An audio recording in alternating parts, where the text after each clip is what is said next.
आता माझ्या बाजूला बसलेले साहेब म्हणत होते की आमची खूप इच्छा आहे व्याख्यान ठेवण्याची, पण ऐकणारी पोरच नाही.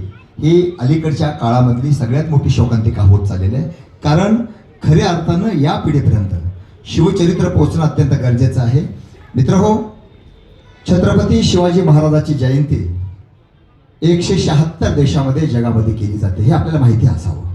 174 देशामध्ये छत्रपती शिवाजी महाराजाची जयंती साजरी केली जाते. पहिली महत्त्वाची गोष्ट, अनेक विद्यापीठामध्ये छत्रपती शिवाजी महाराजाचं मॅनेजमेंट तिथं शिकवलं जातं. ही दुसरी गोष्ट आहे.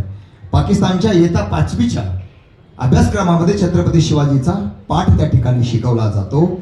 एवढंच नाही तर जगाच्या कानाकोपऱ्यापर्यंत छत्रपती शिवाजी महाराजांचे विचार कसे पोहोचलेले आहेत त्या संदर्भातही काही चालत उदाहरण मी आपल्या सगळ्यांच्या समोर या ठिकाणी ठेवणार आहे. शिवाजी महाराजांचे आमच्या तुमच्या आयुष्यातलं सगळ्यात महत्त्वाचं आणि मोठं योगदान जर कुठलं असेल तर सगळ्यात महत्त्वाचं जे योगदान आहे त्याने एक स्वप्न बघितलं.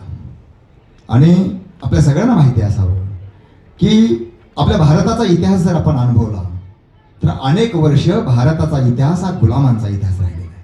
आम्ही तुम्ही मुघलांचे गुलाम राहिलो, आदिलशाहचे गुलाम राहिलो, निजामशाहीचे गुलाम राहिलो, कुतुबशहाचे गुलाम राहिलो, इंग्रजाचे गुलाम राहिलो, डच, पोर्तुगीज, स्पॅनिश या सगळ्या लोकांचे आपण कधी ना कधी गुलाम राहिलेलो होतो. तुमची मुख्य जी मनोवृत्ती होती हे प्रचंड वाईट होती. आणि म्हणून या भूमीमध्ये अनेकांना स्वप्न पाहण्याचा प्रयत्न केला, पण ते स्वप्न पूर्ण करता आलं नाही. शहाजीराजे भोसलेने अनेक वेळा हिंदवी स्वराज्याचं स्वप्न पाहिलं, परंतु धकाधकीच्या जीवनामुळे, धावपळीमुळे, युवतामुळे त्यांना हे स्वप्न पूर्ण करता आलं नाही.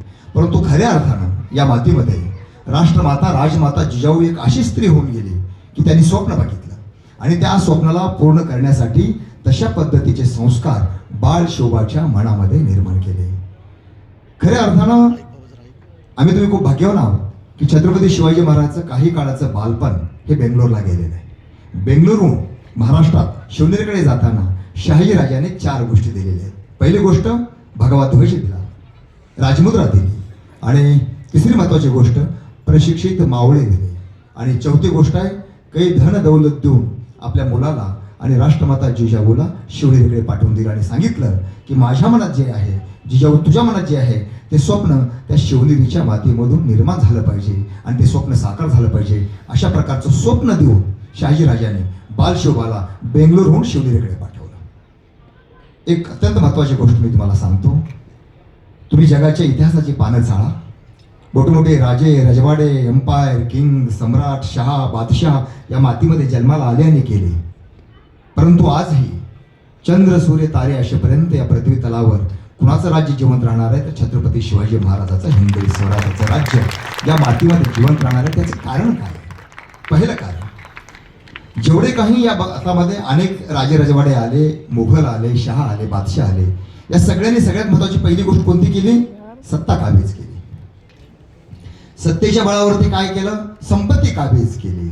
आणि संपत्तीच्या बळावरती काय केलं? स्त्रियांचं शोषण केलं, समाजाचं शोषण केलं. कुठलाही राजाकडून या सगळ्या लोकांनी या 3 गोष्टीसाठी सत्ता मिळवली, संपत्ती मिळवली आणि स्त्रियांचा भोग घेतला. आपला अनेक राजे राजवाड्याचे जनानखाने माहिती असते. पृथ्वी तलावरती तुम्ही छत्रपती शिवाजी महाराज जगातल्या कुठल्याही राजासोबत तुलना करू शकत नाही. जॉर्ज वॉशिंग्टन असेल, माओ त्से-तुंग असेल, नेपोलियन बोनापार्ट असेल, अलेक्झांडर असेल, सिकंदर असेल, अनेक राजे रजवाडे असतील, परंतु चारित्र्याच्या बाबतीत छत्रपती शिवाजी महाराजाची तुलना कुणाशीच होऊ शकत नाही.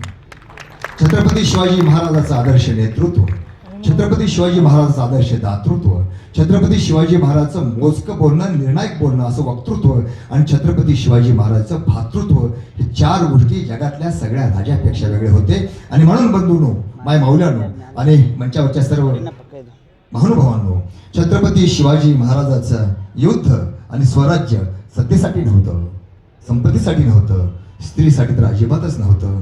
ते होतं आमच्या तुमच्या मान सन्मानासाठी, अस्मितेसाठी, आमच्या तुमच्या सन्मानासाठी. आणि खऱ्या अर्थानं आम्हाला तुम्हाला ते आत्मभान यावं म्हणून आमची तुमची माणूस म्हणून अस्मिता जागृत करण्यासाठी छत्रपती शिवाजी महाराजांचं स्वराज्य या मातीमध्ये जन्माला घालण्यात आलं.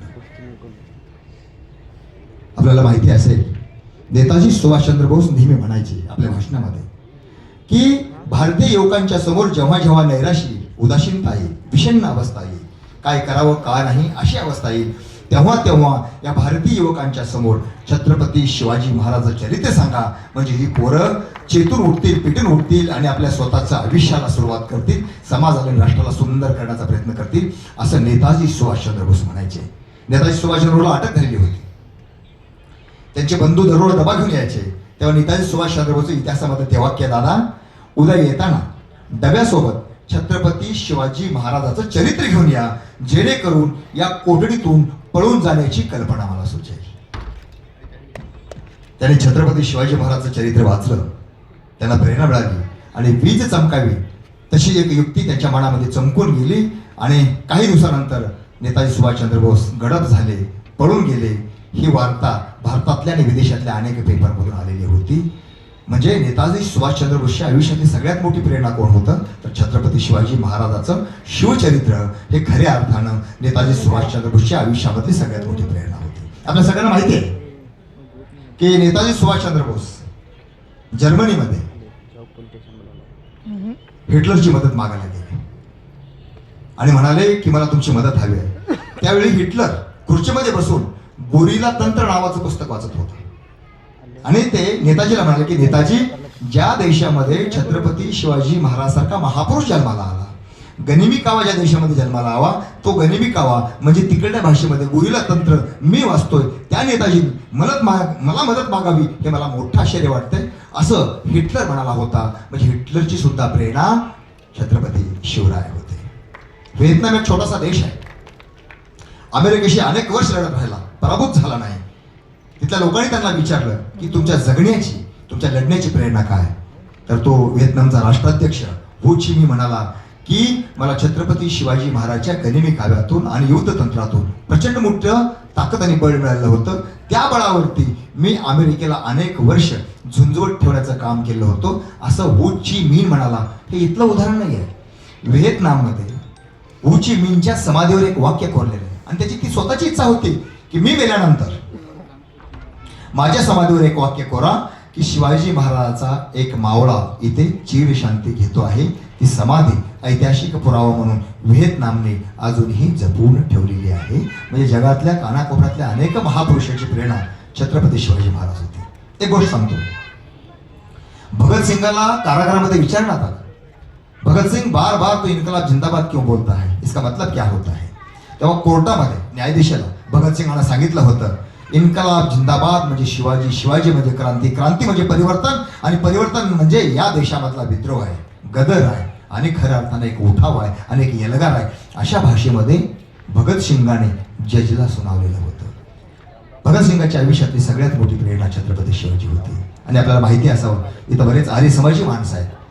भगतसिंगाची खोली जेव्हा साफ करण्यात आली फाशी दिल्यानंतर 3 ग्रंथ निघाले. पहिला ग्रंथ होता महर्षी दयानंद सरस्वतीचा सत्यार्थ प्रकाश, दुसरा ग्रंथ होता रामप्रसाद बिस्मिल्ला आणि तिसरा ग्रंथ होता लेनिनचं आत्मचरित्र.